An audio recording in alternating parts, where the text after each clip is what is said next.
Hello guys, কেমন আছো সবাই? আশা করি সবাই খুব ভালো আছো। তোমাদের দুষ্টু ভাই সেই দুষ্টু এনএম এর 3 নম্বর এপিসোড নিয়ে এসেছে। তবে এই এপিসোডটা অত বেশি দুষ্টু না, কিংবা আগের এপিসোডগুলোর মতো অত মজারও না, সিম্পল একটা পর্ব। তবে তারপরে যেহেতু আমরা পুরো এনএম এটা দেখবো, তো চলো এই পর্বটাও দেখে শেষ করি। তবে ভিডিও স্টার্ট করার পূর্বে তোমাদের একটা ইনফরমেশন দেই। আমি একটা গেমিং চ্যানেল খুলেছি। ওটা মোটেও কমার্শিয়াল গেমিং চ্যানেল নয়। আমি নর্মালি ভয়েস দেওয়ার পরে যখন সময় পাই আমি যে গেমগুলো খেলি ওগুলোই মনে করে যে আমি ওখানে আপলোড দিচ্ছি। ওটা জাস্ট তোমাদের সাথে আমার একটা আলাদা কানেকশন তৈরি করার জন্য। যেমন তোমরা জাস্ট আমার এখানে ভয়েস শুনে অভ্যস্ত, বাট ওখানে যেহেতু আমি ফেস ক্যাম দিয়ে বা গেম খেলছি, দেখা যাবে তোমরা আমার সাথে আরো বেশি কানেক্টেড থাকবে। আমি জাস্ট ওই চ্যানেলের ইনফরমেশন তোমাদের দিলাম। তোমাদের গিয়ে যে সাবস্ক্রাইব করতে হবে বা গিয়ে গেমিং ভিডিও দেখতে হবে এরকম কোনো ব্যাপার না। তো যাই হোক, ওই গেমিং চ্যানেলের লিঙ্কটা আমি ডিসক্রিপশন এবং পিন কমেন্টে দিয়ে রাখছি। আর এছাড়াও আমাদের বাকি যে চ্যানেলগুলো রয়েছে অনলি জাপানিজ, যেখানে সাইফাই সিনেমা চলে, রয়েছে র্যান্ডম ভিডিও চ্যানেল 2.0, যেখানে জম্বি সার্ভাইভাল সিনেমা সিরিজ শুরু হবে। আর 7/20 শুরু হবে হচ্ছে মিশন ইম্পসিবল সিরিজ খুব শীঘ্রই। আর র্যান্ডম তো র্যান্ডমই। তো সবগুলো চ্যানেলের লিঙ্ক আমি ডিসক্রিপশন এবং পিন কমেন্টে দিয়ে দিচ্ছি। তো এবার চলো আমরা মূল ভিডিওতে চলে যাই। তো আমরা জানি গোল্ডেন বয় এনিমের প্রধান চরিত্র হচ্ছে আমাদের কিনতারো ওয়ে, একটা খুবই দুষ্টু পুংটা একটা ছেলে, লুচ্চা, কিন্তু তোমার আমার মতো প্র্যাকটিক্যাল লুচ্চা না, মনে মনে লুচ্চা। এবং তার বয়স মাত্র 25 বছর এবং সে এক শহর থেকে আরেক শহরে ট্রাভেল করে থাকে এবং বিভিন্ন ধরনের চাকরি করে জীবন সম্পর্কে শেখার জন্য বা নতুন নতুন অভিজ্ঞতা অর্জন করার জন্য। এবং প্রতিটা পর্বে সে নতুন নতুন অভিজ্ঞতা অর্জন করে। তো এই তৃতীয় পর্বের শুরুতে দেখানো হয় যে আমাদের কিনতারো একটা নুডলসের দোকানে কাজ করছে এবং সে নুডলস গুলো নিজের হাতে বানাচ্ছে। তো তারও তখন বলে, হাত দিয়ে নুডলস বানানো অনেক কঠিন একটা কাজ। আমি তো ভেবেছিলাম এটা আমি কখনোই করতে পারবো না, কিন্তু আমি খুব ভাগ্যবান যে আমি এই নুডলসের দোকানটাই পেয়েছি, যেটার মালিক অনেক ভালো এবং সৎ মনের মানুষ, আর তিনি আমাকে এই নুডলস বানানো শিখিয়েছেন। আর আমার তো এই কাজ করতে অনেক মজা লাগছে। আর এখানে একটা বিষয় লক্ষ্য,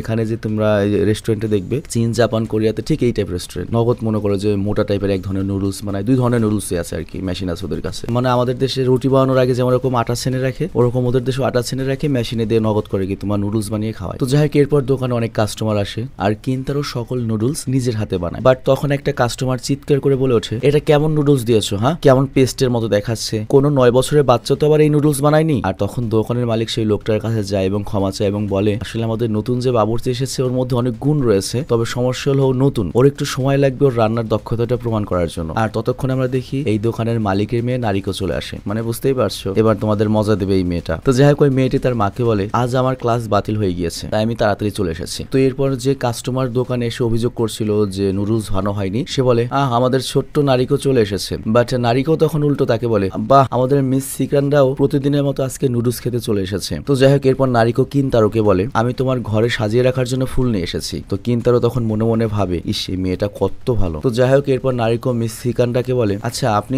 কিনতারো নুডলস এর ব্যাপারে কি ভাবেন, কেমন হয়েছে নুডলস বানানো? তো এখানে মিস্টার সিকানরা বলে, হ্যাঁ, নুডলসটা তো দেখতে ভালোই, খেতেও অনেক ভালো। তো এই কথা শুনে কিনতারো পুরো শকড হয়ে যায় এবং মিস সিকান্ডার দিকে চোখ বড় বড় করে তাকিয়ে থাকে অবাক হয়ে। বাট নারিকো চলে যাওয়ার পরে মিস সিকান্ডা কিনতারোকে বলে, দেখো বৎস, আমি তোমাকে দ্বিতীয়বারের মতো সুযোগ দিচ্ছি এবং তুমি এখন নিজেকে প্রমাণ করো যে তুমি আমার এই দ্বিতীয় সুযোগের যোগ্য ছিলে। ওই মেয়েটার সামনে আমি তোমার ইজ্জতটা বাঁচিয়ে দিলাম। তো যাই হোক, এরপর নুডলসের দোকানের বাইরে নীল রঙের অনেক দামি একটা গাড়িতে করে একটা লোক আসে, আর লোকটির নাম হচ্ছে কাগুরে। তো কাগুরে নুডলসের দোকানে এসে নুডলস দোকানের মালিককে বলে, এখন আপনার হাতের খবর কি, সুস্থ হচ্ছেন? তো দোকানের মালিক তখন বলে, আগের থেকে একটু ভালো আছি। আর এরপর কাগুরে বলে, দোকান থেকে একটু সামনে আমার বিল্ডিং, যেখানে আমার কোম্পানি ইনভেস্ট করছে, আর যেহেতু আমি আপনাদের দোকানের কাছেই ছিলাম তাই ভাবলাম আপনাদের সাথে একটু দেখা করেই যাই। আর তখন নারিকোর মা বলে, আপনি যেহেতু চলে এসেছেন তাহলে প্লিজ এক বাটি নুডলস খেয়ে যাবেন। তো এই কথা শোনার পরে কাগুরে বলে, আমি তো আবার আপনাদের অফার নিষেধ করতে পারি না, আচ্ছা দিন। আর তারপর নুডলস খাবার পরে কাগুরে এই নুডলস এর কত দাম দিতে হবে এটা জিজ্ঞাসা করে। বাট দোকানের মালিক বলে, আপনার কাছ থেকে তো আমরা টাকা নিতে পারবো না। বাট কাগুরে বলে,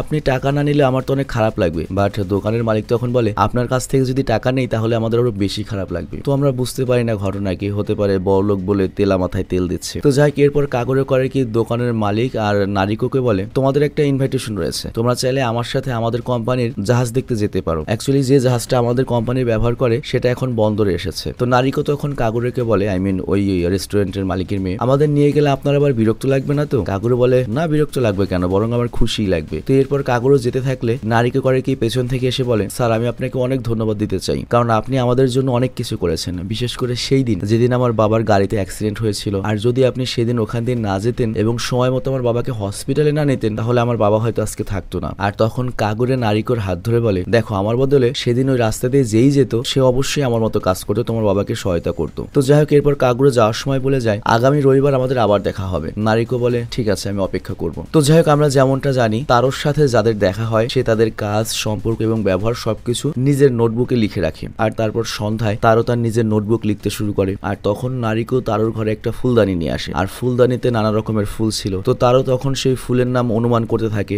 বাট ওর বলা সবগুলো নামই ফুল ছিল। বাট নারিকো তখন বলে ওঠে তুমি অনেক ফানি, যা শুনে আমাদের কিনতারো আরো খুশি হয়ে যায়। কিন্তু এই নতুন মেয়ে নারিকো তো জানে না যে আমাদের তারও দুষ্টু কত। তো যাই হোক, তারও এরপর নারিকোকে বলে তুমি অনেক ফুল পছন্দ করো তাই না? নারিকো তখন বলে হ্যাঁ, আমি ফুল অনেক বেশি পছন্দ করি, এবং এটাও বলে যে লোককে আমি ভালোবাসবো তার জন্য আমি একটা ফুলের বুকে অ্যারেঞ্জ করবো, আমি মনে ফুলের তোড়া আর কি। তো এখানে কিনতারো নারিকোর কথা শুনে ভাবে যে নারিকো কতটা পোলাইট এবং কতটা ভালো একটা মেয়ে। তো যাই হোক, এরপর একদিন কাগরে নারিকোকে তাদের কোম্পানির জাহাজ দেখাতে নিয়ে আসে, আর তারপর কাগরে নারিকোকে জাহাজ ঘোরানোর পরে আসল কথায় চলে আসে, এবং আমরা দেখতে পাই কাগরও বিয়ে করার জন্য নারিকোকে প্রপোজ করে বসে। বাট নারিকো বলে এগুলো একটু তাড়াতাড়ি হয়ে যাচ্ছে না? কিন্তু কাগরে বলে আমি তো তোমাকে ভালোবাসি। আর এটা বলেই কাগরো করে কি নারিকোকে কিস করে ফেলে। আর এরপর আমরা দেখি রাতে কিনতারো পাবলিক বাস থেকে নেমে যখন দোকানের দিকে আসছিল, তখন রাস্তায় দেখতে পাই যে কাগরে অন্য একটা মেয়ের সাথে দাঁড়িয়ে রয়েছে, আর ওই মেয়েটা কাগরোকে জড়িয়ে ধরে রয়েছে। তো এটা দেখে আমাদের কিনতারো তো অবাক হয়ে যায় এবং কাগরোকে প্লেবয় মনে করে, আর সে কাগরের ব্যাপারে আরো জানার জন্য উত্তেজিত হয়ে যায়। আর এর জন্য সে কাগরের পিছু করতে শুরু করে, এবং এরপর কাগরে করে কি গাড়িতে বসে সেই মেয়েটির সাথে কথা বলতে শুরু করে। আর তখন কিনতারো করে কি ওই গাড়িরই দরজার বাইরে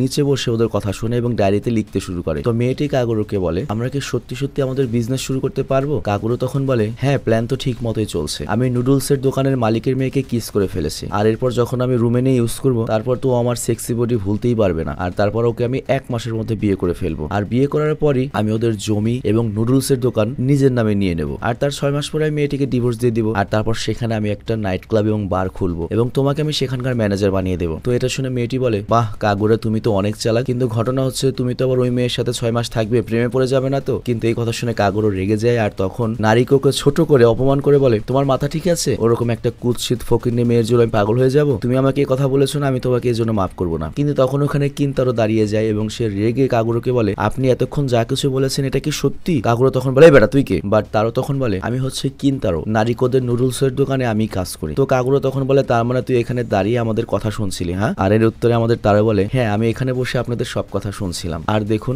নারিকো খুবই ভালো একটা মেয়ে, এমনকি নারিকোর বাবা মা বা দোকানদার বা তার স্ত্রী অনেক ভালো একটা মানুষ। আপনি প্লিজ এই জিনিসটা ওদের সাথে করবেন না, প্লিজ দয়া করে এমনটা করবেন না। বাট এটা শুনে কাগরে ভয়ানক চেহারা করে কিনতারোকে জোরে একটা লাথি মারতে শুরু করে, আর তারপর সে তারোকে ধমক দিয়ে বলে আমি ক্যারাতেতে ব্ল্যাক বেল্টের সেকেন্ডারি ডিগ্রি নিয়েছি, আর তাছাড়া সাইকো ইয়াকুজা গ্যাং এর সদস্য। তো তুই যদি নুডলসের দোকানদারকে আমার ব্যাপারে কিছু বলিস তোকে আমি একেবারে মেরে ফেলবো। তো এর পরের দিন আমরা দেখি কিনতারোকে দেখে নারিকো বলে তোমার মুখে এত আঘাতের চিহ্ন কেন? তারও তখন বলে আমি আসলে ড্রেনের মধ্যে পড়ে গিয়েছিলাম, এর জন্য আঘাত পেয়েছি। আর তারও তখন নারিকোকে দেখে মনে মনে ভাবে ইস বেচারা নারিকো, তার প্রথম ভালোবাসাটাই ধোকা, যে কিনা তাকে অনেক কাঁদাবে। তো যাই হোক, পরের দিন নারিকো সেজে গুজে কোথাও যাওয়ার জন্য রওনা দেয়, আর তারা তখন নারিকোকে জিজ্ঞাসা করে তুমি কোথায় যাচ্ছ? নারিকো বলে এই তো আমি কিছু জিনিস আনতে যাচ্ছি। আর তখন নারিকোর মা সেখানে এসে তাকে বলে তুমি কি মা সেজে গুজে ডেট করতে যাচ্ছ? নারিকো তখন মাথা নাড়িয়ে হ্যাঁ বলে, মানে বুঝতেই পারছো জামাই যেহেতু বড় লোক, না করার তো প্রশ্নই আসে না। তো যাই হোক, কিনতারো এই দৃশ্য দেখে রেগে মেগে আগুন হয়ে যায়। আর এরপর আমরা দেখি কাগুরো নারিকোকে নিয়ে একটা ঘোড়ার রেস হওয়ার জায়গায় নিয়ে এসেছে, আর এইসব জায়গায় তো খালি বড় লোকরা আসে। তো নারিকোর জন্য এই সবকিছু ফার্স্ট এক্সপিরিয়েন্স ছিল এবং তার অনেক ভালো লাগছিল, মানে সবকিছু নতুন ছিল এবং সে অনেক খুশি হয় এই ব্যাপারে। আর তখন কিনতারো ওদের পিছু নিয়ে ওদের ওখানে একটা ঘোড়ার মাস্কটের পোশাক পরে চলে আসে, আর কাগুরে সেখানে নারিকোর সাথে অনেক জড়াজড়ি শুরু করে। আর তখন নারিকো তাকে এমনটা করতে নিষেধ করে, কিন্তু নারিকোর কথা কাগুরে শুনে না। আর এই কারণে নারিকো করে কি সম্মতি জানিয়ে নিজের চোখ বন্ধ করে ফেলে, যা দেখে কাগুরেও করে কি নিজের চোখ বন্ধ করে নেয়। বাট তখন কিনতারো করে কি ওদের সোফার কিনারে এসে পড়ে, এবং কাগুরে যখন নারিকোর জামা খুলে কিনতারো আবার করে কি ওইভাবে জামা বন্ধ করে দেয়। কিন্তু কাগুরে তো চোখ বন্ধ করে রয়েছে, ও তো আর দেখতে পাচ্ছে না, ও মনে করে এগুলো নারিকোই করছে, তবে ও চোখ খোলে না। এবং কাগুরে তার সেই চোখ বন্ধ করা অবস্থাতেই হাত ধরে ফেলে হচ্ছে নারিকোর, কিন্তু ওটা তো আসলে তারোর হাত ছিল। তারপর ওই হাত ধরে টান দিয়ে কাগুরে করে কি অনেক জোরে একটা কিস করে, তবে এটা নারিকোকে নয় কিনতারোকে কিস করে ফেলে, অনেক জোরে ছিল, যে কারণে তারও তো অজ্ঞান হতে শুরু করে। আর তারপর ওরা দুজন যখন চোখ খোলে তারও তো নিচে পড়েছিল, ওকে ওরা দেখেনি, আর ওদিকে ওরা খেয়ালও করেনি। কিন্তু নারিকো ভাবে কাগুরে এমন করছে কেন, মানে কাগুরে তো মনে করছে মাত্র একটা চুমু দিয়েছি, ওর ভেতরে তো মনে করো উথাল পাতাল শুরু হয়ে গিয়েছে। কিন্তু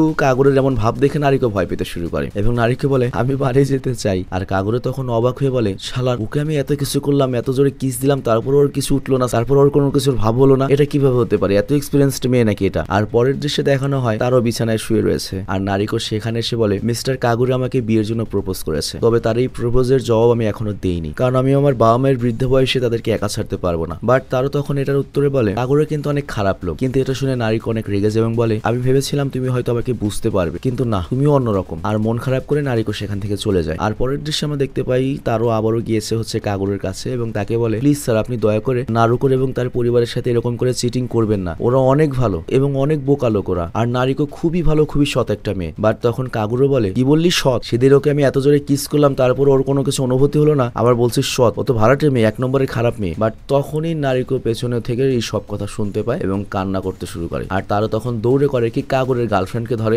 এবং বলে, এই মেয়ের নামও নারিকো, আর কাগুর এইমাত্র এই মেয়ের কথা বলেছে, এই মেয়ে খারাপ, এই মেয়ে 12 হাতারি, আর এই মেয়েটা হচ্ছে আমার গার্লফ্রেন্ড, বুঝেছো? আর কাগুরও তখন করে কি তারোর কথাই হেতে হ্যাঁ জবাব দেয়। কিন্তু নারিকো তো আর বাচ্চা মেয়ে নয়, ও বুঝতে পারে, কান্না করে সেখান থেকে চলে যায়। আর তারও তখন করে কি নারিকোর পেছনে যাওয়ার চেষ্টা করে, কিন্তু তখন রেগে কাগুরোকে ধরে ফেলে এবং কাগুরোকে বলে যে তোকে তো আজকে মেরে ফেলবো, তোর জন্য আমার প্ল্যান নষ্ট হয়ে গেল। এবং কাগুরোকে যখন মারতেই যাবে, তোমাদের জানা উচিত আমাদের কিনতারো কিন্তু অনেক এক্সপিরিয়েন্সড, আমাদের কিনতারো জাস্ট একটা ঘুষি মারে আর কাগুরে মাটিতে পড়ে যায় এবং বলে, দেখো আমিও কিছু টেকনিক জানি, কিন্তু আমার দুঃখ লাগছে যে তোমার মতো এই ছোটখাটো ব্যাপারে আমাকে এই টেকনিকটা ইউজ করতে হলো। তো মার খেয়ে এরপর কাগুরে অজ্ঞানী হয়ে যায়। আর পরের দিন দেখানো হয় মিস্টার সিগানটা প্রতিদিনের মতো আজও নুডলস খেতে এসেছে। তো মিস্টার সিগানটা নারিকোর ব্যাপারে দোকানের মালিককে জিজ্ঞাসা করে, তোমার মেয়ে কোথায়? দোকানদার বলে, আমার মেয়েটার শরীর খারাপ। তো মিস্টার সিগানটা তখন দোকানদারকে বলে, দেখো তোমার মেয়ের বয়স কম, এই বয়সটা ওর ভুল করার বয়স, ওর প্রতি একটু কাছ থেকে নজর রাখবে। আর তারপর মিস্টার সিগানটা নুডলস খাওয়ার সময় বলে, এটা তো মনে হচ্ছে তুমি বানিয়েছো, তাই না? তাহলে কাজ করো, নুডলস তুমিই বানাও আর দোকানের সার্ভ করার দায়িত্ব এই ছেলেটাকে দিয়ে দাও। কিন্তু আমাদের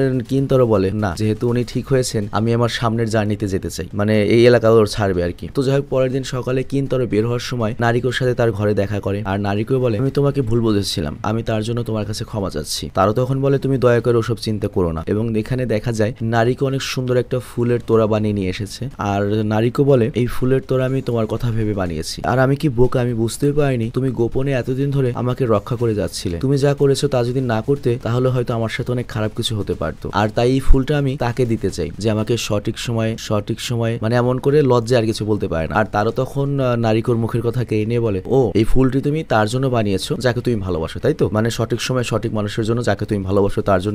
এরকমটা তো তুমি আগেও একবার আমাকে বলেছিলে। তো এর মানে হচ্ছে নারিকো, তোমার এমন একটা মানুষকে খুঁজতে হবে যে তুমি যতটা ফুল ভালোবাসো সেও ততটা ফুল ভালোবাসে। তো যাই হোক, এরপর কিন্তু আবার ওই ফুলের নামগুলো অনুমানে বলতে শুরু করে, কিন্তু বরাবরই ফুলের নামগুলো ভুল বলে, যা আসলে নারিকো হাসতে শুরু করে। আর এরপর নারিকোর মা তার ওর ব্যাগ গোছানোর জন্য নিচে ডাক দেয় এবং তারও চলে যাওয়ার পরে নারিকো কান্না করতে শুরু করে। আর কিন্তারও চলে যাওয়ার সময় লাস্টবারের মতো নুডলস ম্যানের সাথে হাত মিলিয়ে বলে, আপনার কাছ থেকে আমি নতুন অনেক কিছু শিখেছি, তার জন্য আপনাকে ধন্যবাদ। কিন্তু নুডলস ম্যান এখানে বলে, তুমি আমাদের পরিবারের অনেক উপকার করেছো। আর তারপর নুডলস ম্যানের স্ত্রী বলে, তুমি এই শহরে যদি আবার আসো, অবশ্যই আমাদের এখানে আসবে, ঠিক আছে? আর তারপর আমরা দেখতে পাই তারও তার পরবর্তী জার্নির জন্য বেরিয়ে পড়ে। আর এখানেই গোল্ডেন বয়ের 3য় এপিসোডটা শেষ হয়ে যায়। তো 3য় এপিসোডটা মোটামুটি মনে করো যে দেখার যোগ্য ছিল, বাট নিশ্চিত থাকো 4th এপিসোড ওটা কোনোভাবেই তোমরা হেডফোন ছাড়া, মানে একটু সতর্ক হওয়া ছাড়া দেখতে পারবে না। পরবর্তী 3টা এপিসোডই মনে করো একবারে যাইছে তাই, একেবারে হেনতাই টাইপের। তো যাই হোক, আমি আজকের মতো বিদায় নিচ্ছি, ভালো থেকো, সুস্থ থেকো।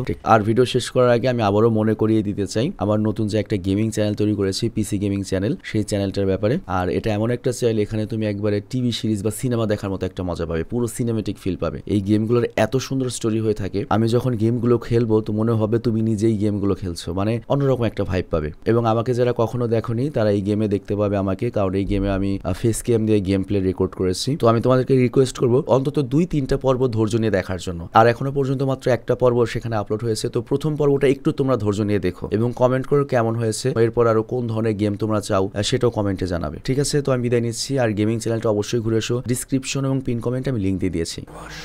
মানে লাস্ট একটাই জানালাম আর কি, একটা প্রাণী মারছি এরকম একটা। এই কিসের শব্দ? বাঘ! কিন্তু আমার তো কন্ট্রোল নাই, এটা স্টোরির অংশ। দৌড় দিবার না করছে কিন্তু ডেঞ্জারাস বাঘ, তো আমি তো গেছিলাম তো, তারপর